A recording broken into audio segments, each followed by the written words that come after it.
عورت کی کامیابی کا معیار کیا ہے؟ یعنی یہ ایک بہت بڑا خلل ہے جدید تعلیمی نظام کا کہ یہ تعلیمی نظام مرد اور عورت کی تعلیم میں بالکل فرق نہیں کرتا. جو تعلیم مردوں کو دی جا رہی ہے وہی تعلیم عورتوں کو دی جا رہی ہے. میں عورتوں کی تعلیم کے منافی نہیں ہوں، میں اس برابری کے منافی ہوں. میں اس برابری کا انکار کر رہا ہوں کہ یہ جو تعلیم جو عورتوں کو دی جا رہی ہے وہی مردوں کو دی جا رہی ہے. یعنی مردوں کو جو جو ان کے نزدیک کامیابی ہے کہ کیریئر بلڈ کرنا، کیریئر بنا لینا، یہی تعلیم عورتوں کو بھی دی جا رہی ہے. اب مجھے بتائیں، ایک خاتون یا ایک عورت، ایک بچی، اس کو آپ او لیولز میں چلا بھیجتے ہیں، پھر اے لیولز کرواتے ہیں، پھر یونیورسٹی میں بھیجتے ہیں، پھر آپ اس کو کہتے ہیں چلو اب شادی ہو گئی، اب گھر پہ بیٹھ جاؤ. کیسے بیٹھے گی وہ؟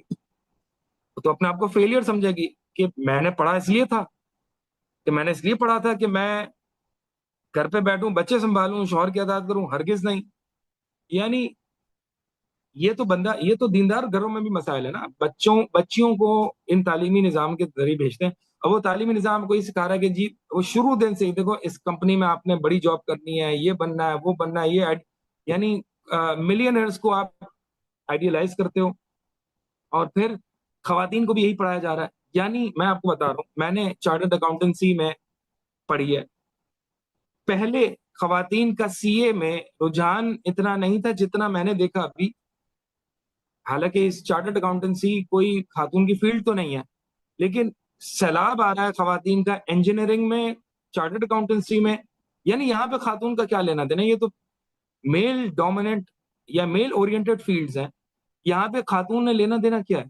تو بات یہ کہ وہی مائنڈ سیٹ ہے کہ شروع سے مرد اور عورت کو بالکل برابر کی تعلیم دو، کیونکہ ہمارا جدید نظام، تعلیمی نظام میں بھی سکھاتا ہے کہ مرد اور عورت برابر ہے. اب اس بنیاد پر دونوں کو ایک ہی تعلیم دی جا رہی ہے. جب دونوں کو ایک تعلیم دی جا رہی ہے، کیریئر اورینٹڈ پرسن بنایا جا رہا ہے. اور سکسیسفل پرسن اور کامیاب انسان وہ ہے کہ جو ایک کنٹری یا ایک ملک کی اکنامک یا فائنینشیل گروتھ میں پرووائڈ کرے. یعنی جو ملک کی اکنامک گروتھ میں بڑھوتری نہیں کرواتا، وہ گویا کہ فیلئر ہے، وہ ہمارا بندہ نہیں ہے. تو یہ جو مائیں بن رہی ہیں، یہ جو بچے پیدا کر رہی ہیں، یہ فیلئرز ہیں. کیوں؟ کیونکہ یہ اکنامک گروتھ پرووائڈ نہیں کر رہی. تو مجھے بتاؤ نا کہ ایک عورت کو آپ نے 25 سال آپ نے ایک جدید تعلیمی نظام کے تھرو گزارا، اور 25 سال اس کی یہی آپ نے تربیت کی کہ دیکھو بیٹا، کامیابی کیا ہے؟ کہ کمپنی کا اونر بن جانا، ادارہ کھول لینا، سی ایف او سی ای او بن جانا، اور کمانا، اور ورکنگ وومن بن جانا، اور انڈیپینڈنٹ وومن بن جانا. اب جب میں 25 سال ایک بچی کو یہ سکھاؤں گا، آپ مانے یا نہ مانے، بچیوں کو، لڑکیوں کو یہی سکھایا جاتا ہے اسکولز میں. جنہوں نے اسکول پڑھی اس کو پتا ہے، اس میں کوئی راکٹ سائنس نہیں بتا رہا میں.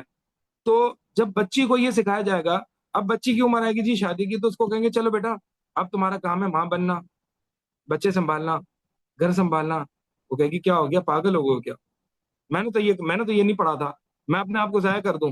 یعنی اب ماں کا رول اس کو بالکل وہ حقیر نگاہ سے دیکھتی ہے. اچھا، اب یہ یہ مفہوم، یعنی یہ ایک جو میں بھی سمجھانا چاہ رہا ہوں، جو مثالیں دے رہا ہوں، وہ یہ ہے کہ کس طرح سے جدید تعلیمی نظام ہمارے مفہوم کو تبدیل کر دیتا ہے. کامیابی کا معیار عورت کے نزدیک کیا ہے، مرد کے نزدیک کیا ہو گیا ہے.